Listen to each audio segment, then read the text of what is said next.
TVJ may dalawang tinanggal, pero may dalawang bagong ipapalit. Singing Queens pinagpahinga pala muna ng Eat Bulaga, dahil may bagong segment sila, at kasama din sila sa magbabalik din na segment ng Eat Bulaga.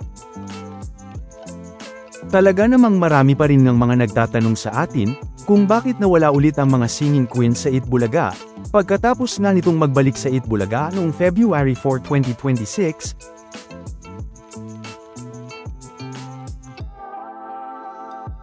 at mapanood din ang kanilang pasabog na prod number, sa pre-recorded episode ng Eat Bulaga noong February 9, at February 16. Na mga patuloy pa rin ngang namimiss ang mga Singing Queens sa Eat Bulaga, dahil nga halos bihira na lang din silang makita at mapanood sa Eat Bulaga. Matatandaang, una na rin naman nating pinag-usapan na hindi naman tinanggal ng Eat Bulaga ang mga Singing Queens, dahil may plano nga ang TVJ sa kanila. At matatandaang noong Huwebes na February 26, ay napanood naman nga ang solo prod number ni Singing Queen Anne sa Eat Bulaga. At ngayong Biyernes naman nga, ay nagpakilig naman si Singing Queen Eunice at Foreignoy Grand winner Hyunil Kim sa EB stage. At mapapanood din naman sila ngayong Biyernes sa by request ng Eat Bulaga.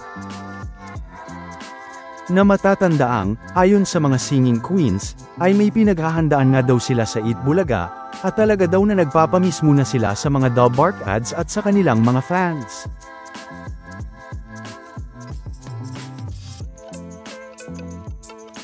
At nag-iwan pa nga ng pangako sa mga dog bark ads, na mas gagalingan pa daw nila sa EB stage, lalo na nga sa mga gagawin nilang prod number sa Eat Bulaga at sa EB stage.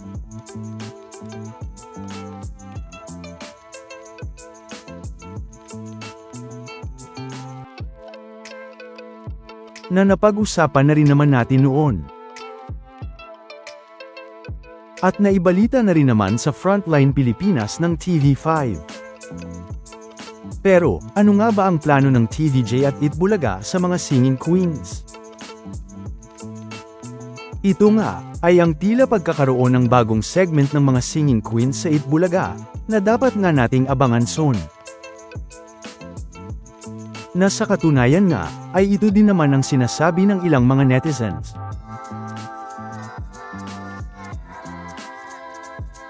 O ang sinasabi nga ng mga netizens na posibleng pagkakaroon ng bagong segment o sariling segment ng mga Singing Queens sa Eat Bulaga. Matatandaang, inuulan na rin nga ng mga sponsors ang The Age is Right ng Eat Bulaga ngayon. Yan nga ay gaya na lang ng Mr. Donut, KFC, at Tokyo Tokyo.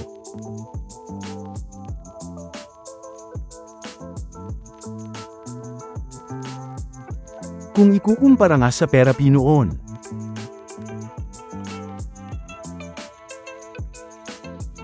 At sa ngayon nga, ay ayon sa status ng Therapy, ay makikita ngang natapos na nga ito noong February 11, 2026. At ang Clones Open naman, ay makikitang natapos na nga ng February 12, 2026. Natandaan, na yan nga ay ayon sa website na ito na patungkol sa Eat Bulaga.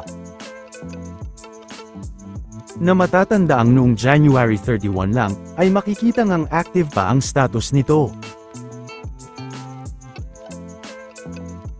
At ganun na rin naman ang status ng Clones Open, na makikitang active naman ang status noong January 28, 2026. Pero ngayon nga, ay makikitang hindi na nga ito active ngayon, at makikitang ang natapos na noong February 11 at February 12. Pero, abangan din nga natin ang posibilidad na pagbabalik din naman ng mga ito sa mga susunod na mga araw, dahil hindi naman ibig sabihin na dahil hindi na nga active ang status nito, ay mawawala na rin nga ang mga segments na ito ng Eat Bulaga. Pero, ano nga kayang bagong segment ang posibleng maging bagong segment ng mga Singing Queens sa Eat Bulaga, na pinag-uusapan nga ng mga netizens? Ayon sa ilang mga netizens, na dahil nga daw wala gaanong sponsors ang segment na Pera P, ay ito daw ang isa sa mga dahilan ng pagpasok ng The Age is Right.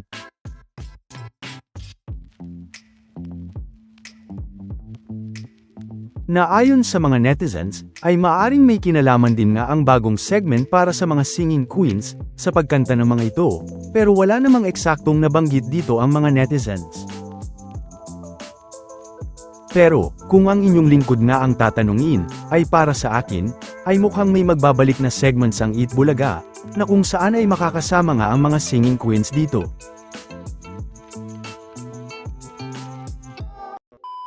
Welcome back mga ka-highlights! Bago tayo magpatuloy ay maaaring mag-subscribe at i-click ang notification bell para updated kayo sa mga susunod pang videos, at paki-like na rin ang video, share at mag-comment na rin. Maraming salamat po! Dahil matatanda ang noong August 2025, ay may nabanggit nga noon ang mga Dobark ads, sa malaking posibilidad nga na pagbabalik ng isang segment ng Eat Bulaga. Ito nga, ay ang sinabi ni Dobark Ads Alan Kay, na malaking posibilidad nga daw na pagbabalik ng The Clones sa Eat Bulaga, o ang pagkakaroon daw ng Season 2 nito, na nabanggit nga ni Alan Kay noong August 6, 2025 pa lang sa Eat Bulaga. Na mababasa pa nga dito na, The Clones, Ka-Voice of the Stars, Season 2 is confirmed to be coming soon to Eat Bulaga. TVJ, following the conclusion of the first season, which was won by Jean Jordan Abina, as Karen Carpenter, in late 2025. The segment searches for contestants who perfectly mimic the voice and appearance of famous music stars. Inspired by Alan Kay's Comedy Bar, the segment features voice-alikes of artists, such as Karen Carpenter and Tom Jones. A second season was teased shortly after the conclusion of the first, promising more impersonators to showcase their talents on the TVJ-produced show.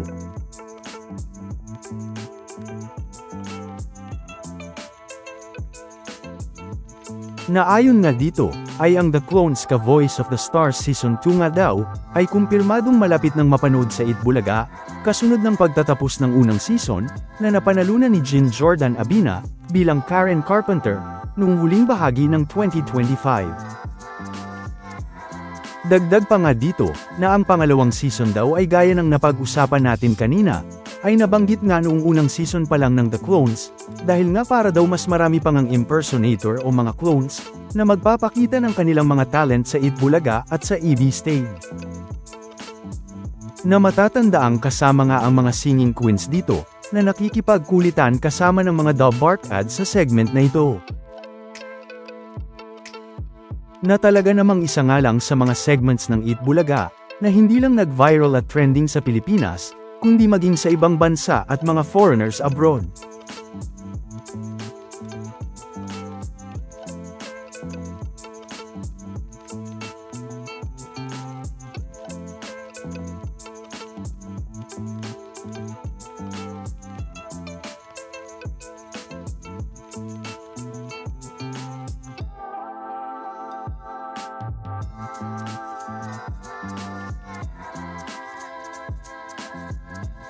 Kaya naman, ay kung magbabalik nga ito, ay asahan na nga natin ang lalo pang paglakas ng Eat Bulaga. Pero, sa ngayon nga ay hindi pa nga natin masasabi kung kailan ito posibleng magbalik sa Eat Bulaga, dahil sa ngayon nga ay wala pang formal na anunsyo dito ang Eat Bulaga. Pero, ay ang malinaw sa ngayon, ay mukhang muli ngang magbabalik ang The Clones Ka-Voice of the Stars, para sa Season 2. At kung kailan, ay yan nga ang dapat nating abangan. Pero syempre ay hindi nga lang yan, dahil dapat din nga natin abangan ang plano nga ng Eat Bulaga sa mga singing queens, o ang posibleng pagkakaroon nila ng bagong segment, bukod sa posibleng pagbabalik ng The Clones para sa Season 2. O kaya naman, ay bukod nga sa posibleng Season 2 ng The Clones ngayong 2026, ay may iba pa kayang segment na magbabalik sa Eat Bulaga na kung saan ay makakasama din natin ang mga singing queens. Yan nga ang dapat nating abangan. Samantala, ano naman ang mga masasabi nyo patungkol sa mga napag-usapan natin sa video na ito?